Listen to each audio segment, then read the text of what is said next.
It looks like Sunny V2 made a video about Ellen, and I'm sure it's going to go over all of her history. I'm kind of excited to retouch on this because I don't remember a lot. Back with her new stand-up special, although its reviews have mostly been terrible. She spends most of the special responding to her being kicked out of showbiz, which began when someone posted just one single tweet. Right now, we all need a little kindness. You know, like Ellen DeGeneres always talks about. She's also notoriously one of the meanest people alive. Respond to this with the most insane stories you've heard about Ellen being mean. Yeah, like this, right? Everybody remembers, like, tell McDonald's putting out the tweet, like, tell us about your McStories. And at first it was, normal stories, like, oh, there's a crackhead in the McDonald's. And then they just started making up stories about my birthday was ruined at McDonald's and my dad left my family. And just ridiculousness, right? I thought that's what this was. Just ridiculousness. The tweet posted in March 2020 received bad enough replies to begin Ellen's downfall. I worked at Real Food Daily, served her and Portia a brunch. She wrote a letter to the owner and complained about my chipped nail polish, not that it was on her plate, but just that it was on my hand. I worked till closing the night before, and this was the next morn. Like this, right? You're telling me Ellen DeGeneres sat down, wrote a letter, and put that in the mail? Like, that story doesn't make sense, right? Like, that Ellen remembers her name, wrote a letter, typed it all up, printed it out, put it in the mailbox, and mailed it out. That seems like a lot, right? That come on, that doesn't seem realistic. Almost got me fired. The nail polish story was so unbelievable, the person who wrote it went on Inside Edition. This former waitress claims she was threatened with a 2-week suspension after Ellen DeGeneres complained about, of all things, her chipped fingernail polish. I remember just being like, really? But the stories shared back on Twitter were only getting worse. I once worked at Warner Brothers. One day I was in the elevator and Ellen and her entourage came in. Naturally, I held it for her and asked her what floor she was getting on. Her assistant answered 3rd floor. 30 minutes later, I got a call from my boss saying I was fired because I was harassing her. An old friend worked on her a lot and smiled and said good afternoon to her one day and she became unhinged. Who do you think you are? You don't look at me, yada yada. She said Portia was with her and seemed embarrassed and tried to calm her down. Has forever changed my opinion of her. The responses went on and on and on, all of which being compared to Ellen's classic catchphrase. I always end each show by saying be kind to one another. Audience member Dana DiMatteo then went public with her degrading experience on the show. They tell you, you can't be smarter, funnier than Ellen. She's the comedian and the star, not you. Don't be funnier than Ellen. That's gonna be hard considering she's not that funny to begin with. Oh yeah, because she's a woman. That's a classic internet response. You've been a comedian your whole life and you're afraid a random audience member will upstage you, maybe you're just not funny. Well, there's a reason for this, and it's because some random audience member, because there are people like that try to get on the show and then try to make a bunch of jokes and try to, take the spotlight, and you just can't have that. So just prefacing, letting the audience know, hey, in case any of you want to come up here and act a clown to try and become famous, this isn't this place for it. Because there's always someone like that. It's like Andy from The Office. There's always an Andy. And you just have to go ahead and put it out there. Hey, Andy. No.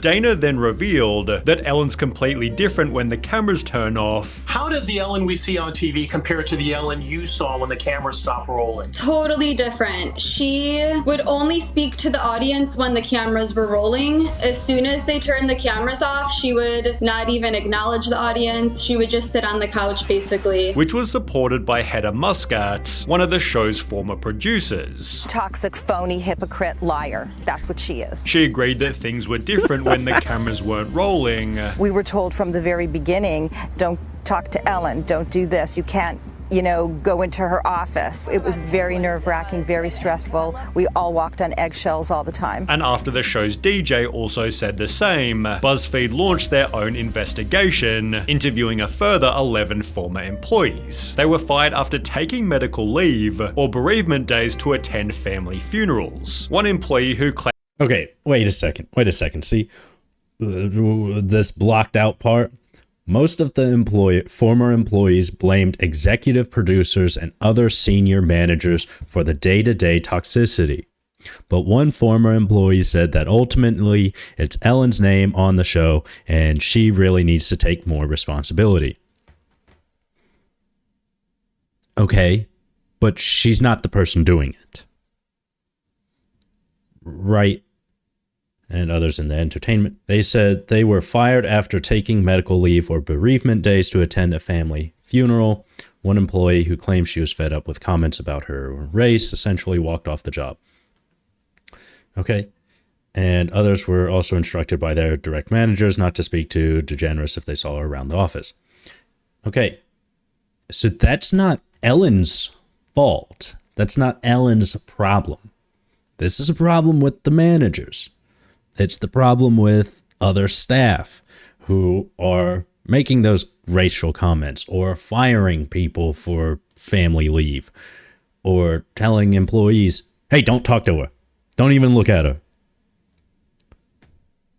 That's the managers that are doing that. That's not Ellen going around saying, hey, all of you, look at me. Don't ever look at me again. Don't speak to me. I'm better than all of you. Don't ever do it. That would be different, right? That'd be a different case.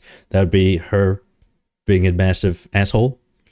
And that's not what was happening. It was managers telling them not to speak to her. Now, it could be Ellen told those managers that, but we don't know. Claimed she was fed up with comments about her race, essentially walked off the job. Others said they were also instructed by their direct managers to not speak to DeGeneres if they saw her around the office. After the accusations went viral, Ellen issued a statement within the company. Hey everybody, it's Ellen. On day one of our show, I told everyone in our first meeting that the Ellen DeGeneres show would be a place of happiness. No one would ever raise their voice, and everyone would be treated with respect. Obviously something changed, and I'm disappointed to learn that this has not been the case. And for that, I'm sorry. Anyone who knows me knows it's the opposite of what I believed and what I hoped for our show, yet Ellen's former producer certainly didn't buy it. So when Ellen says she's not aware of this environment, you don't think that rings true? It's a lie. Ellen then took a 2-month break. Okay, and see, that's what I mean. She's a producer. She's someone higher up on the totem pole. She would know. That's what I mean. That is some evidence. That is some real solid proof of management being told by Ellen to be a dick. Break and began a brand new season by addressing the public. As you may have heard, this summer there were allegations of a toxic work environment at our show. I learned that things happened here that never should have happened. I take that very seriously, and I want to say I am so sorry to the people who were affected. We have made the necessary changes, and today we are starting a new chapter. She'd then make the promise, and I am committed to making this the best season that we have ever had. Although the ratings said the opposite, because only 6 months later the New York Times published published, Ellen DeGeneres loses 1 million viewers after apologies for toxic workplace. It explained that Ellen had been averaging 1.5 million viewers over the last 6 months, down from 2.6 million in the same period last year. The show's loss of more than 1 million viewers translates to a 43% decline, representing a steeper drop than any of its competitors. As a result, Ellen made the announcement, I am announcing that next season, season 19, is going to be my last season. Adding in The Hollywood Reporter, as great as this show is, and as fun as it is, it's just not a challenge anymore. I need something new to challenge me. Yeah, and, that's not true, but you can't come out and say, oh yeah, I am quitting because everybody hates my show now. You can't say that. Come on. What do you expect her to say? What do you expect anyone to say? With her being exposed also clearly having an impact. What is she honestly supposed to say there? Right? There's you have to wrap it up nicely in a bow. Like, is she supposed to say, oh, we're not getting the views anymore and they're cutting our budget, and shift blame onto other people? Is she supposed to say, oh, after, it came out that I was a massive asshole, everyone stopped watching? Which does take blame, but also, she's trying not to be that person anymore. This is the best thing that she could have said. To challenge me, with her being exposed also clearly having an impact. She'd state the expose destroyed me, honestly. I'd be lying if I said it didn't. And it makes me really sad that there's so much joy out there from negativity. It's a culture now where there are just mean people. And it's so foreign to me that people get joy out of that. Now, yes, there is a culture out there where people get joy out of being mean. That's true. That's just true. Just scroll on TikTok or Instagram and you'll see it. Look in the comments, you'll find it. But at the same time, you put this energy out there and the universe is just repaying it. Like, if you've been mean and horrible to people, as soon as the camera's off, when the camera's not on most people, and they're going to be mean and horrible back.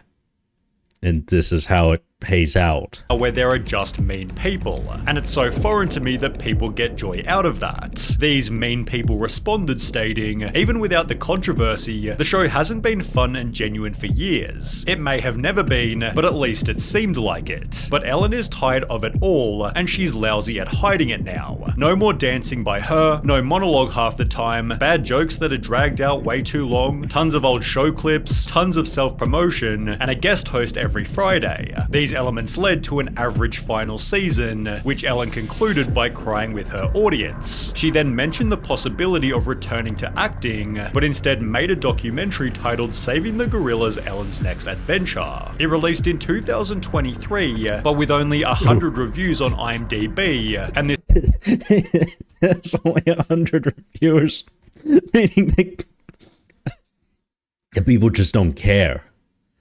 And that she's not even hated anymore. They just don't care about her at all, which I would say is almost worse. Because if people hate you, you're still taking up space in their mind. But if everyone has forgotten you, you're no one anymore. 106 reviews. This likely being the first time you've heard of it, it's safe to say it performed pretty poorly. Ellen rather went back to living a quiet life until April 2024, when she'd make a new announcement. You may have heard that I'm doing stand-up again. If you want to come see me, I'll be sharing some news tomorrow at noon. As suggested, she'd announce a stand-up tour to be recorded and posted by Netflix, also adding, yes, I'm going to talk about it, referring to her being cancelled. Titled For Your Approval, the special begins with Ellen walking up a flight of stairs, each referencing a headline that ruined her reputation. That's clever. She acknowledges the tweet that started her downfall, as well as the employees who spoke out against her, then begins the actual show with a joke about her fall from grace. I used to say that I didn't care what other people thought of me. And I realize now, looking back, I said that at the height of my popularity. Yeah. I'm here because I love doing stand-up, I miss doing stand-up, and I like... That's true, right? Like, everyone gets a hubris when they're at the top of the pyramid, and that's when they can say, oh, I don't care what you think about me. Well, yeah, because you're all the way up there. But if there's enough people that don't like you, they can tear down your ivory tower. Like making people happy, and I do care what people think. Now, this is a pretty respectable angle, as it feels extremely honest. Yet it also seems honest. like a sneaky request for pity, which as a high-profile celebrity you'll simply never get. She then talks about... She's being... What is it? She's trying to make a connection. She's trying to be genuine. She is trying to humanize herself to everyone. And showing us a more sensitive side to her, that she really does care. And that may be lip service, but, you know, she's trying. What she's been up to. All right, well, let me catch up on what's been going on with me since you saw me last.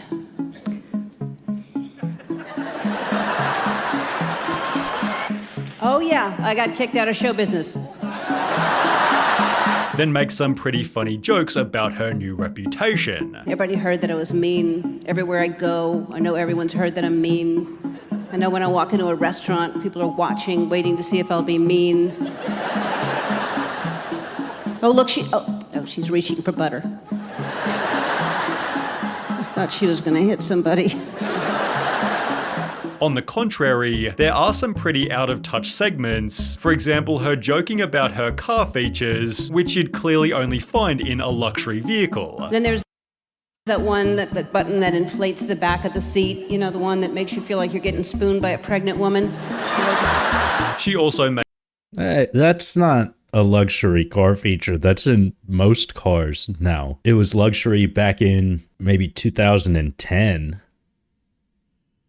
But that's in almost all cars now. I drive a beat up 2001 Nissan Maxima. It's a 23-year-old car. It has that feature that she's talking about. And it works. So that's not... Come on. Makes this out-of-touch joke. We're all interested in different things. We're all good at different things. I was talking to someone the other day, and they said, Ellen, I don't know how you get on stage in front of people. I could never do that. And I said, well, I don't know how you dry clean clothes. But what is out of touch about that? Come on. If anyone else made that joke, if Dave Chappelle made that joke, or if Donald Trump made that joke, oh, Donald Trump, I just don't understand how you can be president. It seems so stressful. And he turns around and goes, well, you see, it's easy for me because I'm a businessman and I can do all of this. What I don't understand is how to dry clean clothes. I'm sure I could figure it out because I'm very smart. Very, very smart. Everybody would laugh. That's funny. Right? That's funny. It's who's saying the joke, I think, is important. The delivery of the joke.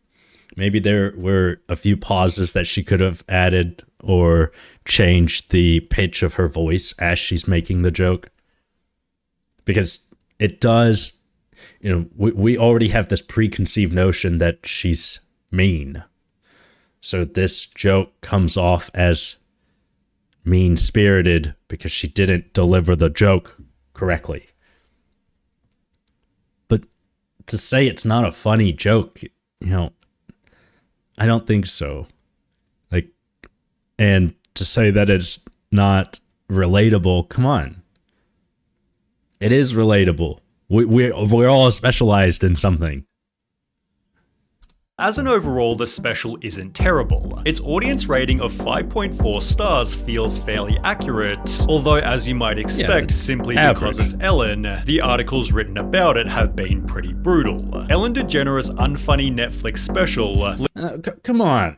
leaves so much unsaid. Ellen DeGeneres lets herself off the hook in self-indulgent Netflix special. is she letting herself off the hook, or is she trying to humanize herself so that then people can, relate to her again? She said this was her last thing, right? She wants to let off on a high note.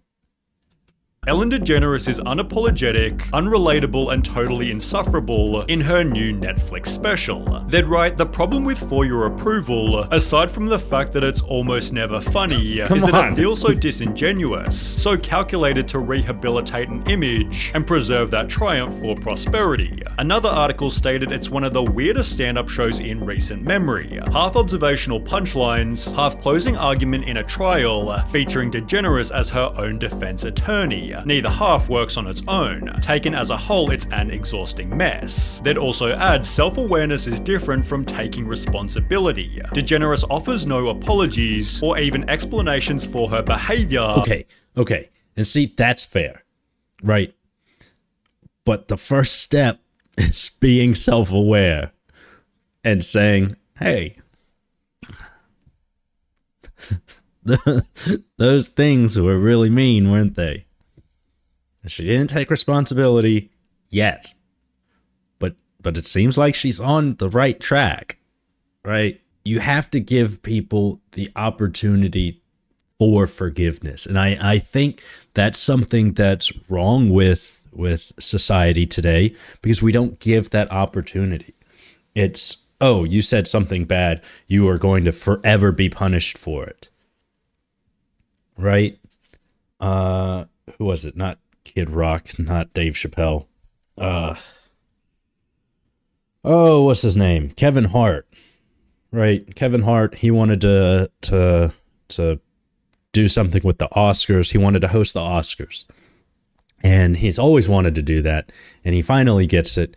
And then they go back through his tweets and find something he said, a decade ago, and cancel him because of it. And that, cancel, used broadly. He's removed from hosting the Oscars because of something he said 10 years ago.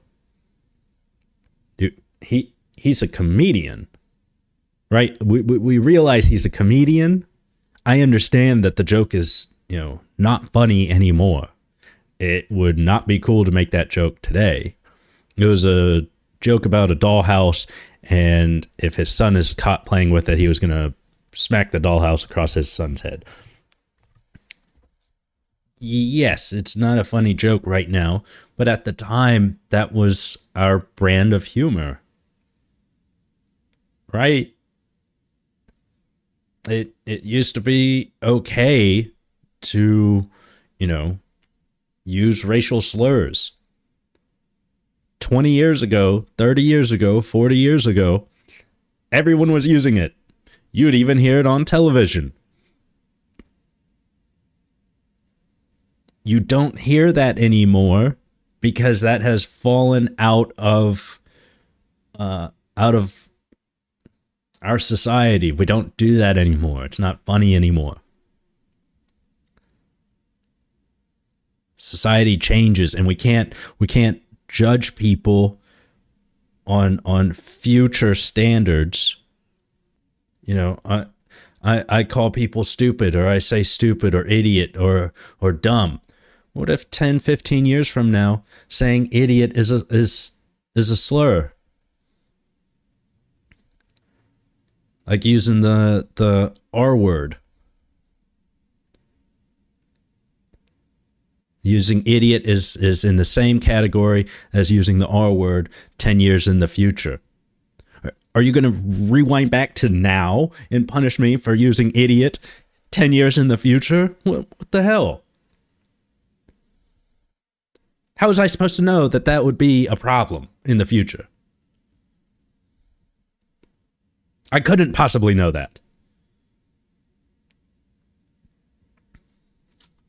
Yet in other more favorable reviews, unapologetic was used as a positive. I like the fact that she's rather unapologetic. It's highly refreshing and honest.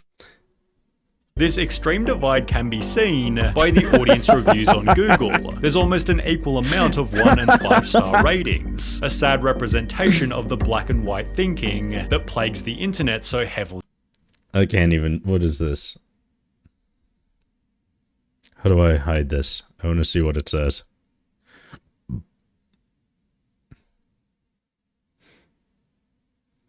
No. Today. Ah! Ellen's trying to.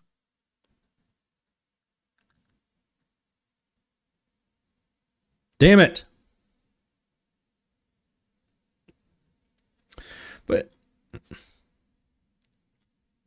okay, and see, people are still, yeah, she says she's been kicked out of show business like it's someone else's fault. But have we heard from her lately? Is she still being mean to people, being a massive asshole? No, she has changed the way that she acts, so she is taking steps for redemption. She just hasn't apologized for her responsibility. Does that really matter? Because, oh, I'm sorry for being an asshole, but then not taking any steps to rectify that, it's just lip service. At least she's doing the work, but she hasn't given the lip service. So what do we want here? That she can never come back? And yeah, it does feel a little fake. Her jokes were not landing, but the jokes were themselves funny. It's just the way that she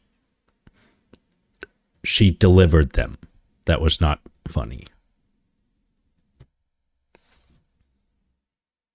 I don't know. I'm not trying to defend her, but at least be fair in these critiques. Right? We want people are imperfect and they try their best.